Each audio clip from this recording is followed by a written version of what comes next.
Stress, all that mental stress that we all go through, it is such a huge problem. I see this in my office all the time. As a chiropractor, I see a lot of people coming into my office that are dealing with chronic spinal issues and headaches and migraines and tension and gastrointestinal problems and high blood pressure issues and heart trouble and arrhythmias and on the list goes, and it comes from stress. That's the program today. How can we defeat this? How can we dilute it? How can we make our day-to-day lives more enjoyable? How can we control our mental thoughts and that noise in our head, right? How can we control our emotions and our reactions to things? I hope to give you some useful suggestions on this show. I like talking about our supercomputer right here that we are all benefited with. We're all blessed with this brain that we have that is such a unique and untapped potential. Earl Nightingale likes to call it a vein of pure gold, and I really believe that that is the case. We'll talk about Earl Nightingale in a couple of minutes. So it is stress busting, but if we program our supercomputer more efficiently and learn some tools on how to program it better, then we're going to deal with situations and circumstances better in our lives. First, a definition. Now, I've done shows like this. 20 years ago, I did a show on stress, and it was actually a very good show. I had people coming back to me and saying, you know, I have better tools now.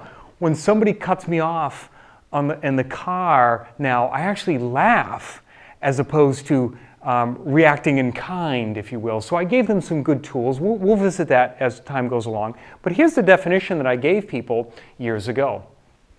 Stress is a self-induced, intangible fabrication of negativity. You see? So it's something we drum up in our own minds of, oh, this is a terrible set of circumstances. How bad is it going to be? It's going to be terrible, says your supercomputer, and let me generate 20 reasons why. Okay? And in a moment, I'll also be talking about Tony Robbins. And Tony Robbins is just a master at this, and he teaches us you need to change the questions that you're asking yourself on a regular basis. If you change the questions that you ask, your supercomputer comes up with better answers. And then those self-induced intangible fabrications of negativity, you spin that around into a positive reaction or forgiving reaction to those set of circumstances. It's not the circumstances that is causing us stress. It is our chosen reaction to a set of circumstances that creates this. And if you think about it, can somebody actually be in a concentration camp with filth and death and despair surrounding you every moment of every day with almost no hope of ever escaping the horror, and actually come out of that with great blissful lessons that can be taught for the rest of us? Absolutely. And it's happened, right? So let's tap into some of those suggestions. Jobs. For most people, jobs are one of the most stressful situations that we have. Well, let me talk about a couple of things regarding jobs and jobs in this country, in the United States right now. 70% of Americans are negative about their jobs. 70%. That's according to the New York Daily News. That means only 30% of people are actually happy and satisfied with their employment right now.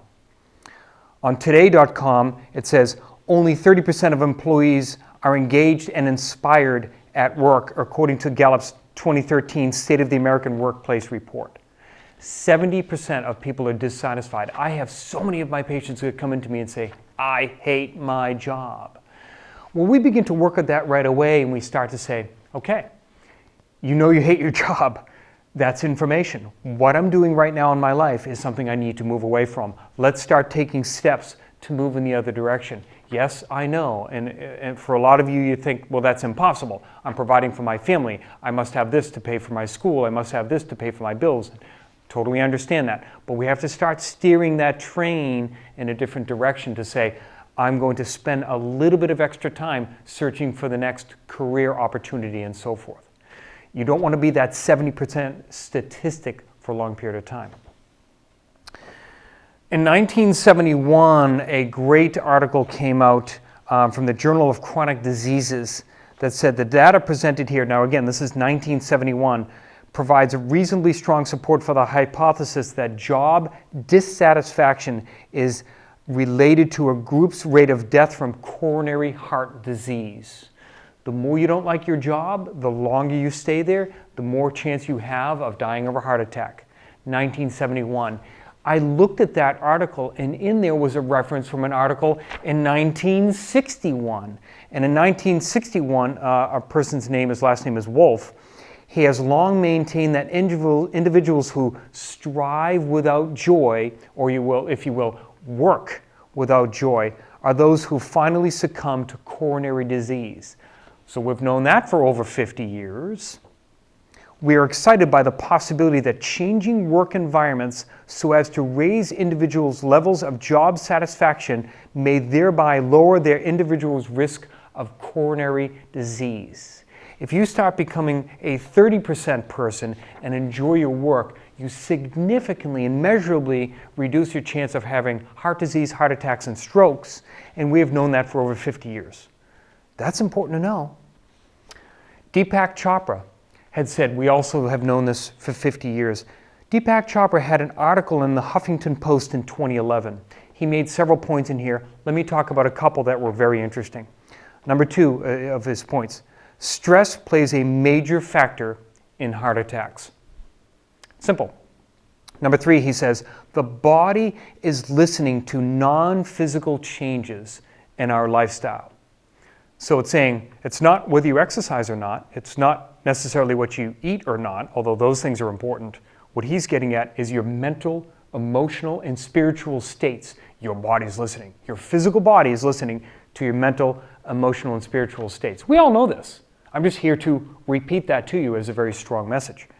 Things like meditation, stress reduction, and exercise may seem far removed from the lining of a coronary artery, says Deepak Chopra, yet every thought, feeling, and action gets turned into physical signals sent to every cell in your body.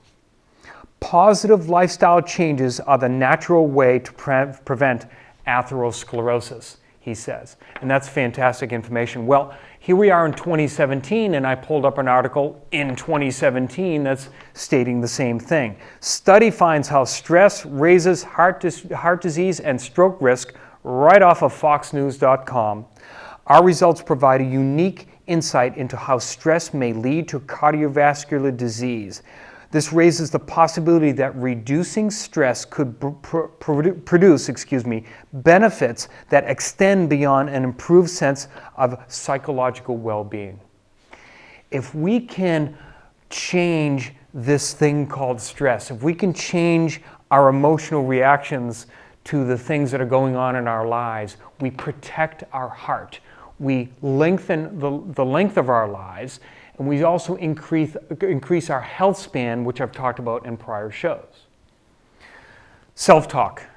We all know this voice in our head that's always going. As you're watching and listening to me right now, you are quickly asking yourself this question. Does this relate to me? How can I change this? What kind of job stress do I have? What's going on in my life? How's my emotional state? How's my spiritual state? You're just zipping along these amazing questions. And even when things are quiet and you might be walking, driving, in work when there's quiet time, you know that there's that voice in your head that's always going.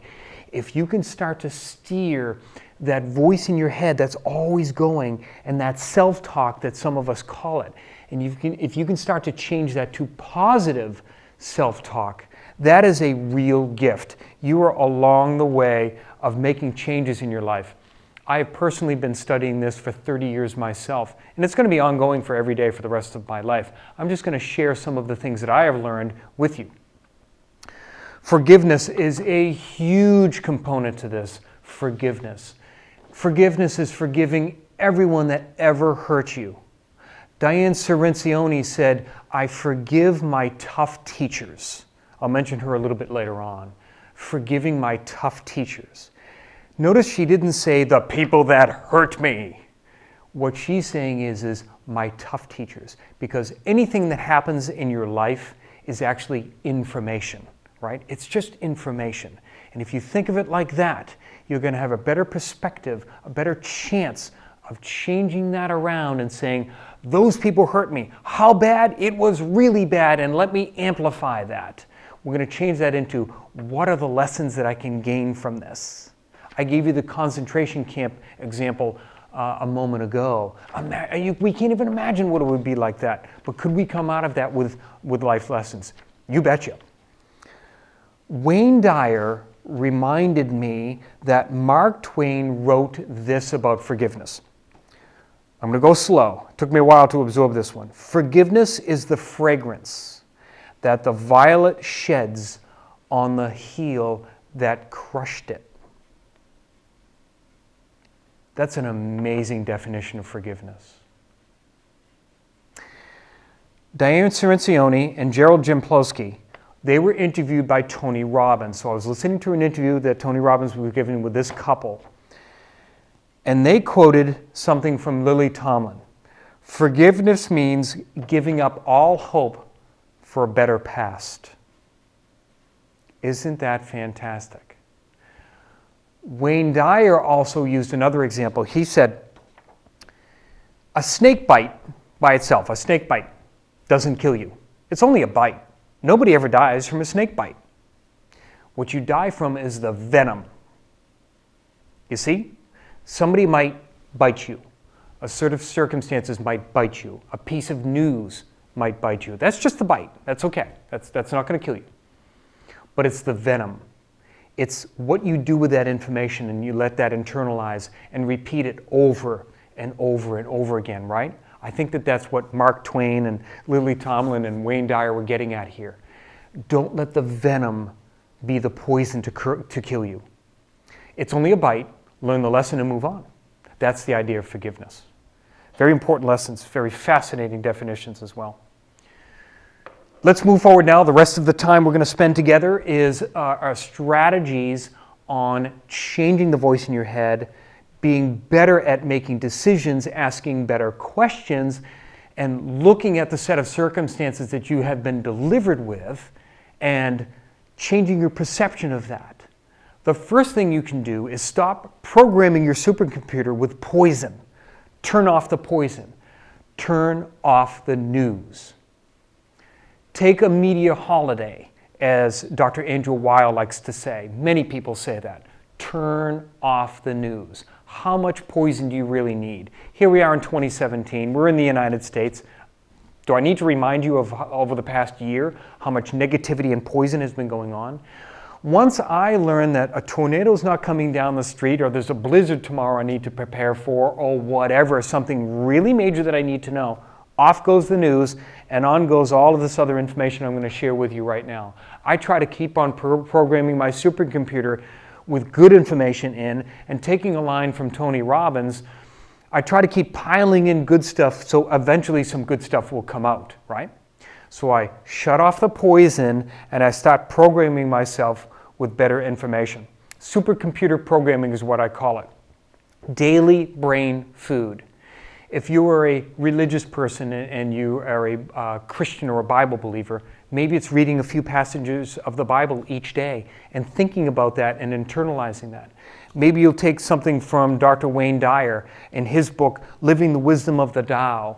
And there are verses in here. There are 80-something of them. I should know better. There are 81 verses in here. And each one would only take you a minute to read about. But what he did is he studied each one for, I think, 3 days, if I remember correctly, or a week or something like that. And then he reflected and wrote about it. Maybe you could read something like that. Or in a moment, I'm going to talk about listening to programs that's going to, again, program in good things so eventually good things will come out.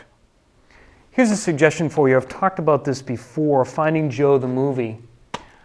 When I learned about this, when somebody told me about this movie, findingjoethemovie.com, stream it, download it, get a DVD, whatever you want to do with it, I watched it 3 times in 1 week. That's how powerful it was. I've watched it at least 5 times now since I've known about it. Get this movie. Completely suitable for younger children as well. There's one section in there that has a reflection on an adult theme. So if you want to look at that, just keep in mind somebody that was abused earlier in their life. That's all they mentioned was their abuse. But besides that, completely suitable for children. Very, very thought-provoking. I can't recommend that enough to people. Go get that movie. In my early 20s, my first mentor, Dr. John Whitney, a chiropractor, when I was in a graduate school learning to be a chiropractor, he was conducting courses on how to make us more effective doctors by having bedside manner and great listening skills and transitioning us, if you will, from a student, a grad student, piling in with the books all the time and making us a better individual, a better person, a better clinician. And he turned me into Earl Nightingale's information. And Earl Nightingale is just fantastic. What I recommend you do if you want to introduce yourself to Earl Nightingale is go to YouTube, put in Earl Nightingale, The Strangest Secret, 1950. And yes, this is a recording from 1950. Make sure you get the one that is 40 minutes long. It's going to be introduced by his wife. And then he gets into The Strangest Secret. I will not tell you any more about it because I want you to go watch this, listen to it. Actually, it is not a video, it's just an audio, but go listen to it. And if you like his information, then get one of his programs. I had a cassette program of his called Lead the Field in the past. I lended it to somebody else. It never got returned. I'm okay with that. Got another set, lent that out, didn't get that back. I now have a CD copy. Of course, you can stream it and download it and MP3 it and all of that noise. But Lead the Field is one of the most fantastic programs. You can see that I still have it. It's all scratched up. I've listened to it multiple dozens of times. I don't even know how many times I've listened to it because I continue programming my supercomputer. If you go to his organization, nightingale.com, there are 60 authors on there at least with their personal development people. All the big names and other people you don't know that are fantastic as well are on there. You can get all kinds of products that are just fantastic from that program. So Earl Nightingale. Then I moved on to Tony Robbins, and Tony Robbins I think is just a supercomputer programming specialist. If you are unfamiliar with Tony Robbins, or if you only heard a couple of things about Tony Robbins, do yourself a favor. Go to Netflix if you have a Netflix account and watch this movie, I Am Not Your Guru. That's the name of the movie. It came out in 2016. It is a documentary, if you will, on Tony Robbins. Now, be warned, there is a lot of profane language in this movie. It is not suitable for children. So keep that in mind. You have been warned. It is generously sprinkled through this movie. However, you'll see why when it's done. It's done for effective reasons. It's not done just to throw out words to whatever. But you've been warned. However, this movie is extremely impactful if you're not familiar with Tony Robbins. You can go to tonyrobbins.com. You can see all kinds of videos and audios that he has to get familiar with his material. I don't have his material here right now. I've listened to his Personal Power series, which is one of his more famous older ones.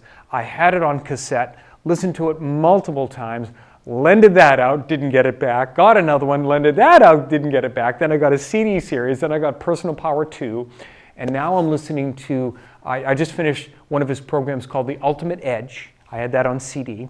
And now I'm listening to Ultimate Relationships. I believe that's his newest program. I think it's in 2016. He did that program with his wife, Sage. Fantastic information, great supercomputer programming, and these techniques will show you how to reduce stress in your life and look at circumstances differently. So I can't recommend Tony Robbins enough. Then Dr. Wayne Dyer, that I've mentioned as well. Wayne Dyer passed away a couple of years ago. He has fantastic programs. I don't think I have an audio program of him right now, but I do have his book right here, Living the Wisdom of the Tao. Just a fantastic book here. Easy read. It's about the Tao Te Ching. You can catch audios and videos of him being interviewed by Oprah. And they discussed this book and discussed his other 30 books that he has, but he has all kinds of programs. You can go to his website and get all kinds of information there. Great programming information, just fantastic life lessons that you can learn. He has a movie called The Shift. You'll just have to make sure, I think there are other movies called The Shift, but you want to make sure that you see the movie called The Shift with Dr. Wayne Dyer. It's on his website. It's on hayhouse.com. It'll be on that website as well. Fantastic movie. Very suitable for children as well. Wonderful stuff. And Living the Wisdom of the Tao is a great book to flip through and get life lessons in there as well. So Dr. Wayne Dyer, great information, great way of learning how to reduce stress. Jim Rohn, I've listened to many of his talks that he's had in the past. Go to YouTube and listen to one of the older programs of Jim Rohn back in the 80s. He was talking about this stuff that we're talking about right now back in the 80s, that Earl Nightinale talks about, that Tony Robbins talks about, that Dr. Wayne Dyer talks about. As a matter of fact, Tony Robbins' first mentor was Jim Rohn. Jeff Olson, who I'm going to mention to in a moment, his first mentor was Jim Rohn. So he's one of the grandfathers, kind of like Earl Nightingale, of this personal development, personal achievement, thinking better thoughts, taking control of your life, taking control of that voice in your head, and learning things there. JimRohn.com is his website. It's still up, and he has fantastic products on there. There's another way of getting great information.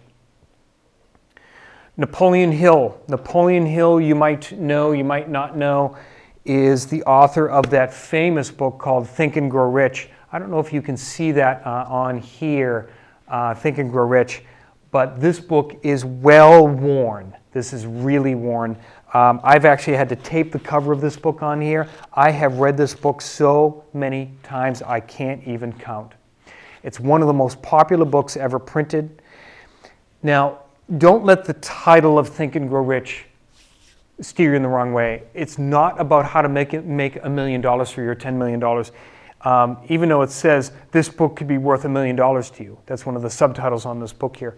That's not what it's about. Most of the book is controlling your thoughts, taking control of your emotions, your mental life, your emotional life, and your spiritual life. That is buried through this book. It's all about controlling your thought patterns and having great habits and great rituals each day of supporting yourself as a human on this planet to be the most productive person that you want to be in whatever your calling is.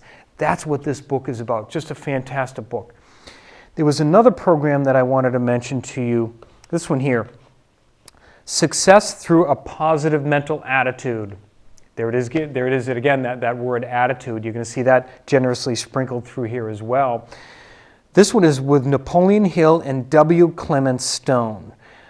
And this was just a fantastic audio that I got. It's an old audio, but I just can't recommend it enough. As you can see with all the audio programs here, I just rotate them around in my car. I rotate them around at home. I'm always trying to fill my brain with good stuff. I'm continuously trying to program my supercomputer with great information. And this is another way of doing that. If you want access to his programs, naphill.org is the website with Napoleon Hill's products. You can find his products on hayhouse.com, on nightingale.com as well. You'll find those products by Napoleon Hill there. Just great stuff. Think and Grow Rich. I think it should be a required read of every teenager. I really do. I think it's that powerful. More recently, I came across Jeff Olson's information. He wrote a book called The Slight Edge. I have the book here. And the book is also an audio book. The reason I'm mentioning the audio book is Jeff Olson himself did about a 30-minute introduction to the book where he's talking himself and talking more about the principles that are buried in The Slight Edge. The Slight Edge I really like because there's also a teenage version of this, which you can find on successfoundation.org. It is a free PDF. The PDF is 176 pages long. I just checked it out. I wanted to be sure it was for free. Not a problem. You can go to the website. You can open up that download. And it's Success for Teens. It is based on the principles of The Slight Edge. Just a fantastic program. The Slight Edge is about making slight changes in your life a little bit every day. And what Jeff Olson is talking about is successful people do the things that most of us think don't matter. It's the little decisions that we need to make every day that make us successful. He also used the words master the mundane, and I think he actually credited Jim Rohn for that. Master the mundane.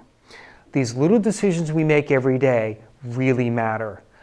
I don't need to save that $10, I can spend that $10. And if you make that error each day, doesn't seem like much, but 30 years from now, it's a massive difference. It's okay, I can eat pizza and ice cream today. I don't need an organic vegetable salad with a quality protein on the top. Making that decision one day, says Jeff Olson, you're not unhealthy that day or in your life if you make that decision with the pizza and the ice cream that day. You're not healthy if you eat the organic vegetable salad with a quality protein on top. But that error in judgment, that master the mundane, if you make that bad decision for 30 years, that's going to be a problem. If you make the good decision in 30 years, that's going to be a great thing to be, you see? So it's little changes over time that really matter. Again, in the beginning, and even for many, many years, it doesn't seem to make a change at all. That's the point of the slight edge. Those little decisions made each day, they're easy to do, but they're easy not to do. It's easy to go for a 1 mile walk today. It's also easy not to go for a 1 mile walk that day. Doesn't seem to have much of an effect that day, and it wouldn't in one day. But in a year, 10 years, 30 years, it's a huge difference. It's a massive difference. So the key is again, making those little decisions that matter, making the right decisions. The Slight Edge, just a fantastic program. I love that. Can't speak enough about it. So next up is Seth Godin. I really like Seth Godin's information. I know I have his audiobook, Linchpin. It's not here right now. Seth Godin, I really love his website too. Go to Seth Godin's website, very entertaining, extremely well organized, and his material is fantastic. You can see audios and videos of his. He has a great blog. He's written many, many books. The one that I haven't experienced his other books. I'm sure they're just as fantastic, but his book called Linchpin is just wonderful. I got the audiobook. I've listened to it many, many times. And again, it just talks about wonderful philosophies of making your life better and so forth.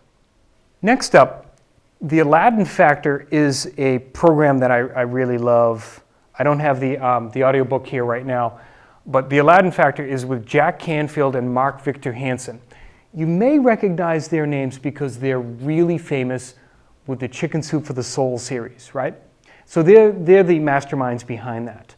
I decided to get the audio program called the Aladdin Factor. And once again, both of them are personal development experts, master motivators, and they will really help you take control of your supercomputer. So once again, here's another one that you can select that's just fantastic to continue programming your supercomputer in a great way. Somebody that has a bit of a different feel from those other people with a lot of energy is Eckhart Tolle. Now, I got Eckhart Tolle's program called The Power of Now, and you can experience him and his philosophies, but he talks a lot about being in the present moment. All you have is this moment. You don't have anything else in your life. The past is already gone. The 10 seconds ago is gone. The future is not here yet. You can't predict that. All you have is now, the power of now. You can experience his things on his website. That's another person that you can totally access as well. Louise Hay. Louise Hay has fantastic information. She talks about mirror work. Mirror work is literally being in front of the mirror. This might sound a little bit odd. It was a little challenging for me in the beginning, but literally being in front of a mirror and talking to yourself and creating that self-talk that is empowering and uplifting. And you go through this list of skills and abilities and special powers that you have and all the great qualities that you have that you can enjoy yourself, but also spread amongst other people that you touch in your life every day. She calls it mirror work. That's her website, Hay House. Lots of great information there. Hay House Presents is another site that you want to look at. And Heal Your Life is another program of information that she has. So check out that information. Thich Nat Hahn, a Buddhist. You can experience his information on plumvillage.org.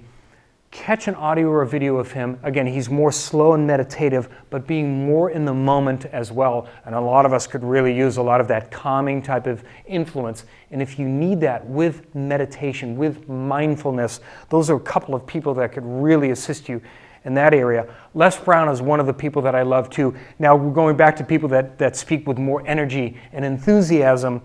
LesBrown.com. He has a quote that I love and a program that I love. Shoot for the moon. Even if you miss, you land among the stars. The point there is if you have a goal and you might miss that goal, it doesn't matter. You develop into a wonderful person and you find out your life's purpose and you do those things. You end up being such a positive influence on the planet.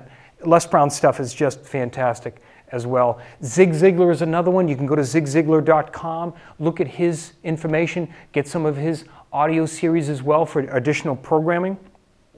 Stephen Covey, you know him from the 7 Habits of Highly Effective People. He has a lot of other information out there. Look at his material, another way of programming yourself in a good way. And then just as a summary, what we're talking about here is, remember, it's not circumstances that stress us. It's our chosen reaction to a set of circumstances. And our chosen reaction is in our control. Circumstances might not be, but we can control our reaction. That's what I call supercomputer programming. And you can program your computer better with regular chiropractic wellness care, with a clean diet with lots of water, with physical exercise and exercising your spine, deep breathing and meditation, appropriate sleep, massage, acupuncture. All of these things will make you and allow you to have a better supercomputer, a better life with less stress. I'm Dr. Fuller. Please join me again.